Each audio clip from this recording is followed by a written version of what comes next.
Okay, guys, welcome everyone. Hindi Lokbharati ज्यांचा आहे त्यांचा पुढचा धडा आहे बघा. हिंदी लोकभारती म्हणजे तुमचं 100 मार्काचं हिंदी आहे. त्यानंतर हिंदी लोकवाणी जे 50-50 आहे, ज्याच्यामध्ये 50 मार्काचं हिंदी आहे आणि 50 मार्काचं संस्कृत. आणि त्यानंतर काही विद्यार्थी असे आहेत नूतन्यांमध्ये शाळेतले ज्यांना 100 मार्काला पूर्णपणे संस्कृत आहे. तो नेक्स्ट है उनका बाहर हमदर्द लिखा है घनश्याम अग्रवाल जी। तो पहले इनके बारे में कुछ जान लेंगे। जन्म 1942 अकोला महाराष्ट्र। बहुत सारे कृतियां उन्होंने लिखी है। अभी ये जो प्रस्तुत गद्य है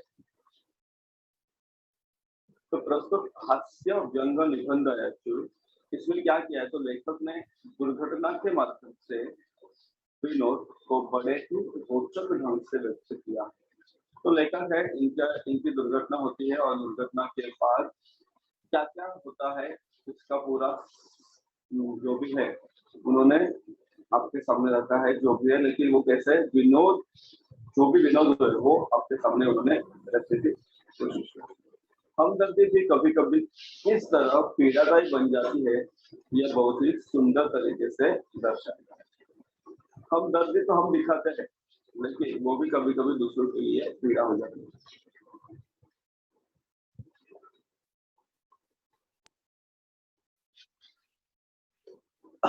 चलो तो चालू करेंगे आपका लेसन।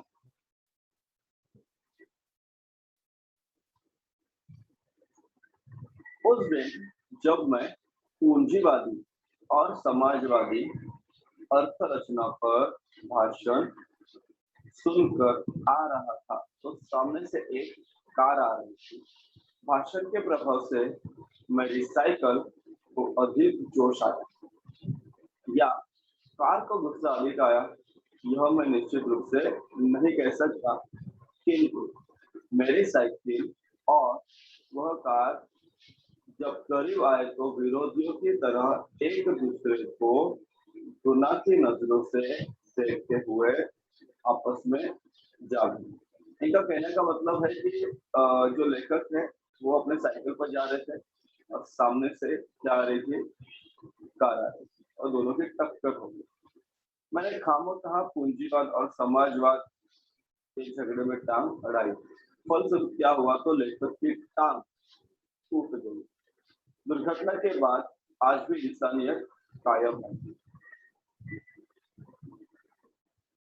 यह सिद्ध करने के लिए कुछ लोग मेरी तरफ तो क्या हो गया टक्कर हो गई, एक्सीडेंट हो गया था लेखक का और एक्सीडेंट होने के बाद कुछ लोग वहां पे आए और वह लेखक को अस्पताल में उन्हें भर्ती कर दिया। जब लेखक की आंख खुली तो मैंने मतलब लेखक ने अपने आप को एक बिस्तर पर पाया। इर्द गिर्द कुछ अपरिचित और परिचित चेहरे खड़े थे। आंख खुलते ही उनके चेहरों पर उत्सुकता की लहर दौड़ गई। मैंने घबराते हुए पूछा, मैं कहाँ हूँ? तो लोगों ने उनको अस्पताल में भर्ती करवा दिया। एक्सीडेंट हुआ था ना तो अस्पताल में भर्ती करवा दिया और उसके बाद जब लेखक सुबह सुबह उनकी आंख खुली या फिर जब भी आंख खुली तो उन्होंने देखा कुछ लोग उनके इर्द गिर्द।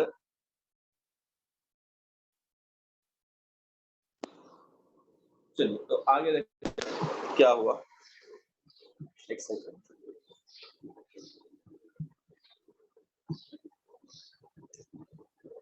अभी कहाँ पे थे देखिए। अभी जब ऐसा कुछ होता है तो लोग और कहाँ पे जाते हैं, लोगों को एडमिट कहाँ पे करते हैं? सार्वजनिक अस्पतालों में, क्योंकि प्राइवेट अस्पताल में तो डायरेक्टली नहीं लेके जा सकते क्योंकि पैसा लगता है वहां पे। तो आप मतलब लेखक सार्वजनिक अस्पताल के प्राइवेट वार्ड में है। कहाँ पे है? प्राइवेट वार्ड में। आपका एक्सीडेंट हो गया था। क्या हो गया था? आपका एक्सीडेंट हो गया था। सिर्फ पैर का फ्रैक्चर हुआ है। ओके, पैर क्या हुआ था? पैर पर फ्रैक्चर हुआ था, बाकी ठीक है। अब घबराने की कोई बात नहीं। एक चेहरा इतनी तेजी से जवाब देता है, लगता है मेरे होश आने तक वो इसलिए रुका था। अब मैं अपनी टांगों की ओर देखता हूँ। ठीक है, टांग तो थी, लेकिन कैसे थे? फ्रैक्चर में थी। मेरी एक टांग अपनी जगह पर सही सलामत थी। एक टांग कैसे थे? एक टांग सही सलामत थी, लेकिन दूसरी टांग, आपको पता है, दूसरी टांग रेत की थैली के सहारे एक स्टैंड पर लटक रही थी। आपने भी देखा होगा, एक टांग ऊपर खड़े होकर बहुत सारे लोगों के आपने फोटोज, वीडियोज या फिर टीवी में देखा होगा। मेरे दिमाग में एक नए मुहावरे का जन्म हुआ। टांग का टूटना यानी सार्वजनिक अस्पताल में कुछ देर रहना। सार्वजनिक अस्पताल आपको पता है, जिसको हम गवर्नमेंट हॉस्पिटल कहते हैं, सरकारी हॉस्पिटल। सार्वजनिक अस्पताल का ख्याल आते ही मैं कांप उठा। अस्पताल वैसे ही खतरनाक शब्द होता है, फिर यदि उनके साथ सार्वजनिक शब्द चिपका हो तो समझो आत्मा से परमात्मा के मिलन होने का समय आ गया। उनका मतलब ऐसा है कि, मतलब लेखक कहते हैं कि जब अगर हम सार्वजनिक अस्पताल में जाते हैं तो शायद ही हम बच पाते हैं, ऐसा उनका कहना था। अब मुझे यूं लगा कि मेरी टांग टूटना मात्र एक घटना है और सार्वजनिक अस्पताल में भर्ती होना दुर्घटना।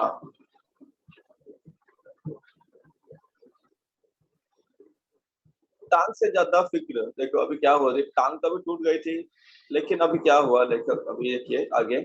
जैसे खबर, जैसे ये जो खबर है लेखक का एक्सीडेंट हो गया, ये खबर फैल गई और लोग उन्हें आने, उनको मिलने के लिए लोग आना चालू हो गए, शुरू हो गए।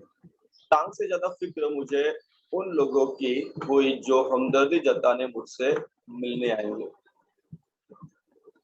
ये मिलने जुलने वाले कई बार इतने अधिक आते हैं और कभी कभी इतना परेशान करते हैं कि मरीज का आराम क्या हो जाता है, हराम हो जाता है। मरीज को आराम ही नहीं मिलता है जिसकी मरीज को खास जरूरत है। मरीज को क्यों अस्पताल में रखते हैं? क्योंकि उसे आराम चाहिए, वो आराम उसे घर पर नहीं मिल सकता। दवाई या जो भी है वो उसे समय पे देना होता है। अभी जनरल वार्ड का तो नियम होता है, देखो आपको पता होगा कि अस्पताल में बहुत सारे वार्ड होते हैं। एक होता है जनरल वार्ड, तो उसका एक नियम होता है कि आप मरीज को एक निश्चित समय पर आकर तकलीफ दे। लेकिन जो प्राइवेट वार्ड होता है ना, वहाँ पे आप कभी भी जा सकते हैं, कभी भी। यह एक क्या है, खुला निमंत्रण है, कभी भी जाओ कभी भी आओ पेशेंट को मिलने के लिए।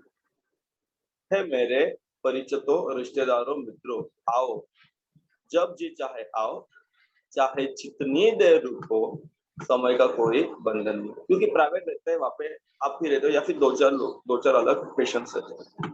अपने सारे बदले लेने का यही वक्त है, बदले का बदला और हमदर्दी की हमदर्दी। मिलने वालों का ख्याल आते ही मुझे लगा मेरी दूसरी टांग भी टूट गई, क्योंकि लोग आते हैं, मिलते हैं। मुझसे मिलने के लिए सबसे पहले कौन आए? वे लोग आए। कौन से लोग आए? देखो, वे लोग आए जिनकी टांग या कुछ और टूटने पर मैं कभी उनसे मिलने गया था।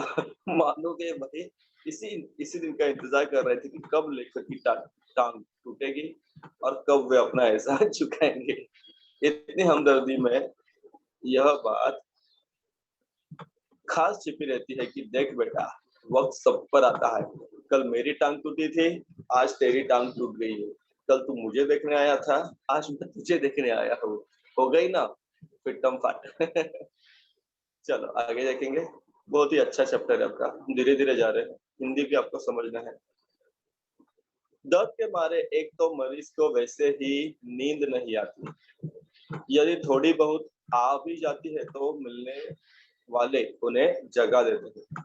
खासकर वे लोग जो सिर्फ औपचारिकता निभाने आते हैं, सिर्फ फॉर्मेलिटी करने आते हैं। कुछ लोग हाँ सिर्फ मिलना है तो बस, इसलिए इन्हें मरीज से हमदर्दी नहीं होती। ये सिर्फ सूरत दिखाने आते हैं। ऐसे में एक दिन मैंने तय किया कि आज कोई भी आए, मैं आग नहीं खोलूंगा, चुपचाप पड़ा रहूंगा। ऑफिस के बड़े बाबू आए और मुझे सोया जानकर वापस जाने के बजाय वे सोचने लगे कि यदि मैंने उन्हें नहीं देखा तो कैसे पता चलेगा कि वे मिलने आए थे? अतः उन्होंने मुझे धीरे से हिलाना शुरू किया। फिर भी जब मैंने आंखें नहीं खुली तो उन्होंने मेरी टांग के टूटे हिस्सों को जोर से दबाया। मैंने दर्द के मारे कुछ चीखते हुए जब आंख खोली तो वे मुस्कुराते हुए बोले, कहिए अब दर्द कैसा है? एक तो उनको पूरा हिलाया, डुलाया और फिर पूछता है कि दर्द कैसा है। ऐसे बहुत तंग करने वाले लोग आपको बहुत मिलेंगे। आप भी किसी को तंग करते होंगे। मोहल्ले वाले अपनी फुर्सत से आते हैं, जिसको जब समय मिले तब वो अपना आता था। उस दिन जब सोनाबाई अपने 4 बच्चों के साथ आई तो मुझे लगा कि आज फिर कोई दुर्घटना होगी। अभी लोग तो मिलने जाने लगे, लेकिन वो अपने साथ अपने बच्चों को भी लेके जाने लगे। आते ही उन्होंने मेरी और इशारा करते हुए बच्चों से कहा, ये देखो चाचा जी। अभी देखो चाचा जी मतलब क्या? उनका अंदाज कैसा था, जैसे हम चिड़ियाघर में जाते हैं ना, जू में, और बोलते देखो बच्चे, ये देखो बंदर। उस तरह उन्होंने उनकी ओर इशारा किया। बच्चे खेलने लगे। बच्चे कहीं पे भी जाए वो बचपन जैसा होता है, मतलब वो बच्चे खेलते ही रहते। बच्चे खेलने लगे। एक कुर्सी पर चढ़ा तो दूसरा मेज पर। सोनाबाई की छोटी लड़की दवा की शीशी लेकर कथकली डांस करने लगी। रप रप की आवाज ने मेरा ध्यान भटकाया। क्या देखता हो, सोनाबाई का एक लड़का, 4 लड़के आए थे ना, 4 बच्चे आए थे, एक लड़का मेरी टांग के साथ लटक रहा था। जो थैली थी ना, उस पर बॉक्सिंग की प्रैक्टिस कर रहा था। मैं इसके पहले कि उससे मना करता, सोनाबाई की लड़की ने दवा की शीशी पटक दी। शीशी कांच की रहती है, पटक दी, दवाई गिर गई। सोनाबाई ने एक पल लड़की को घूरा, फिर हंसते हुए बोली, भैया पेड़े खिलाओ। दवा गिरना शुरू होता है। दवा गई, समझो बीमारी गई। तो देखो, दवा की शीशी तोड़ी, उसका उन्हें कुछ नहीं था, लेकिन उन्होंने कहा कि अब पेड़े खिलाओ। इसके 2 घंटों बाद सोनाबाई गई, यह कहकर कि फिर आऊंगी। मैं भीतर तक कांप गया कि फिर से क्यों आएगी, फिर से नहीं आना। कुछ लोग तो औपचारिकता निभाने की हद कर देते हैं, विशेषकर कौन से लोग, जो या फिर वे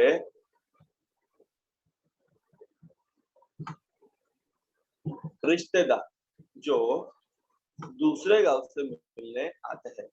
ऐसे में एक दिन क्या हुआ, देखो कि एक टैक्सी कमरे के सामने आकर रुकी। उनके जो प्राइवेट कमरा था उसके सामने आकर रुकी। उससे उसमें से निकलकर एक आदमी आते ही मेरी छाती पर सिर रखकर औंधा पर रोने लगा और कहने लगा, हाय तुम्हें क्या हो गया? कार वालों का सत्यानाश। वो जैसे आया, उसने देखा नहीं कौन है, कुछ नहीं है, आया और उनके सिर पर, उनके सीने पर, छाती पर सिर रखकर रोने लगा। मैंने दिल में कहा, मुझे जो हुआ सो हुआ, लेकिन तू क्यों रोता है? तुझे क्या हुआ? वो थोड़ी देर मेरी छाती में मुंह गड़ाए रोता रहा। फिर रोना कुछ कम हुआ। उसने मेरी छाती गर्दन से हटाई और जब उसने आंख मिलाई और देखा तो चुप हो गया। फिर धीरे से हंसते हुए बोला, माफ करना, मैं शायद गलत कमरे में आ गया था। आजकल लोग ठीक से बताते भी नहीं। गुप्ता जी का कमरा शायद बगल में है। हंस रहा था वो और चला गया। अच्छा भाई माफ करना। तो जो भी अब तक एक्टिंग की वो फिर से वापस जाके करनी पड़ेगी। आगे देखिए, बहुत ही कार्टून लोग होते कुछ कुछ। अब देखो, मैंने बोला ना आपसे कि वही एक्टिंग उससे करनी पड़ेगी, तो अब वही रोने की आवाज मुझे पड़ोस के कमरे से सुनाई पड़ी। मुझे उस आदमी से अधिक गुस्सा अपनी पत्नी पर आया। क्यों? क्योंकि इस प्रकार का रोता देख पत्नी ने उसे मेरा रिश्तेदार या फिर कोई करीबी मित्र समझकर, जो वो आदमी जो जिस टैक्सी में आया था ना, उस टैक्सी वाले को पैसे दे दिए। उस आदमी के पैसे टैक्सी वाले को दे दिए। हमदर्दी जताने वाले में, एक सेकंड, वे लोग जरूर आएंगे जिनकी हम सूरत भी नहीं देखना चाहते। हमारे शहर में एक कवि है श्री लपकानंद। अब जिनसे मिलना ही नहीं है वो लोग अगर आपको मिलने आए और आपके पास ऑप्शन भी नहीं है, आप भाग भी नहीं सकते, तो क्या होगा? तो जो कवि है लपकानंद, उनकी उनकी जो कविता है वो कैसी है, बेतुकी कविताओं से सारा शहर परेशान है। मैं अक्सर उन्हें दूर से देखते ही भाग खड़ा होता हूँ, लेकिन अभी तो कुछ भाग नहीं सकते क्योंकि उनकी टांगे टूट गई। जानता हूँ जब भी मिलेंगे 10-20 कविता पिलाए बिना नहीं छोड़ेंगे, एक नहीं दो नहीं, कम से कम 10 या 20 कविता आपको वो सुनाएंगे, और वो कविताएं अच्छी नहीं है। एक दिन बगल में झोला दबाए आप पहुंचे, आते ही कहने लगे, मैं तो पिछले 4-5 दिनों से कवि सम्मेलनों में अति व्यस्त था। सच कहता हूँ कसम से, मैं आपके बारे में सोचता रहा। रात भर मुझे नींद ने, कौन कह रहा है ये? लपकानंद जी कह रहे थे। रात को इसी संदर्भ में कविता बनाई, झोले में से डायरी निकाली और उन्होंने कविता बनाने और सुनाने लगे।